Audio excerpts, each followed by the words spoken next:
So at least 10 groups sent a letter directly to Trump asking him not to do that. We had a second group of anti-abortion organizations send an open letter to the Republican delegates asking them to stand for life. And part of the reason why they're afraid is that, Donald Trump has consistently said, well, he's done two things. So Donald Trump has consistently bragged about appointing 3 Supreme Court justices that helped overturn Roe. So, he brags about indirectly killing Roe. But then he consistently says now that the issue should be left to states. Welcome to Reporter's Notebook, where we talk to the Washington Examiner's top journalists about the stories breaking on their beats. I'm Jim Antle, and I'm joined today by national political correspondent Mabinty Quarshie. Mabinty, former President Trump is running a little bit of a victory lap about the latest Supreme Court decision. What did the Supreme Court rule, and why is he so happy about it? Yeah, so the Supreme Court ruled that he does have some form of immunity from prosecution for his official acts while he was president, which has, effectively made it that Special Counsel Jack Smith's prosecution against him, it won't happen before the election, which I am sure the Trump team is celebrating, and which Donald Trump did actually, in fact, celebrate. He took to Truth Social to say, he's a proud American and this is a big win.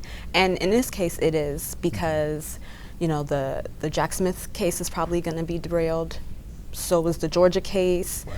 The New York case, he's already asking the judge to reconsider it, and the sentencing got pushed back to September. And I just want to say, this comes after last week's debate where, Biden imploded. Donald Trump is having an incredible 2 weeks, honestly. And if he does win in November, we'll probably look at this moment in time as the 2 weeks that solidified his campaign. The real turning point in his favor, where he kind of maybe cemented his lead. There are some divisions, though, among Republicans, so it's not all, wine and roses. I don't know, do people drink wine and roses? But it's not all happiness, happy talk. There's a brewing fight over the Republican platform. Let us hear a little bit about what the source of tension is. Yeah, so several anti-abortion organizations, they're really afraid that the Republican Platform Committee is going to strip the platform of strong anti-abortion language. So at least 10 groups sent a letter directly to Trump asking him not to do that.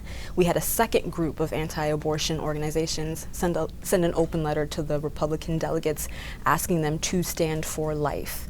And part of the reason why they're afraid is that, Donald Trump has consistently said, well, he's done two things. So Donald Trump has consistently bragged about appointing 3 Supreme Court justices that helped overturn Roe. So, he brags about indirectly killing Roe. But then he consistently says now that the issue should be left to states. And on the one hand, it's a little moderate, but only because he wants to win elections. He understands that the American public may not be quite they may not want what anti-abortion organizations want. So he's tried to give this tiny, moderate stance on abortion.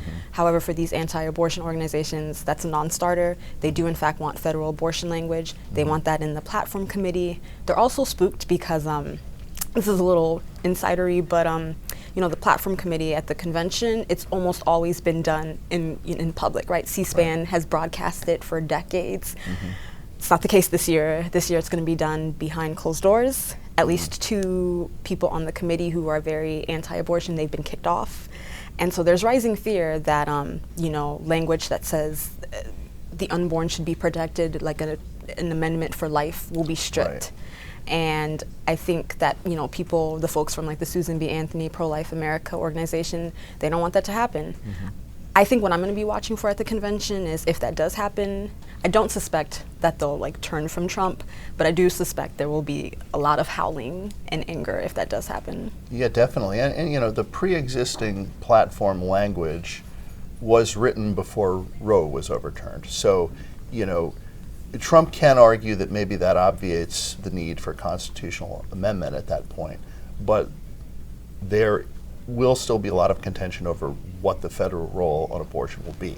Yeah, and Trump has, I don't want to say he struggles, but he's made it very clear he wants this to be a state issue. He doesn't want to at least publicly say a federal abortion ban. Because it's polls show that, especially with independent voters, that's not quite as popular. And the phrase has become a key part of Democratic messaging. Yes, and so in one way, I've had a couple people text me that it makes sense that they want to nip that in the bud and not have that sort of infighting out in public, especially as, you know, Democrats go through their own issues with Biden. Sure.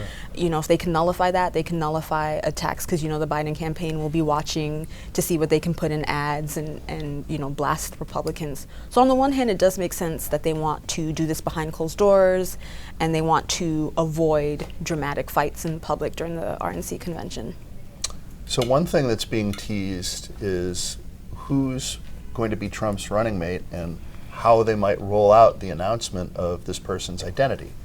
Yeah, so the interesting thing is there was rumors that if Trump had a bad debate performance, he'd announce a VP pick to change the national narrative. Mm-hmm. He didn't need to do that because Biden is now struggling, Democrats are in disarray, and so Trump has, you know, stayed quiet. He's been very disciplined in not inserting himself into the national narrative right now.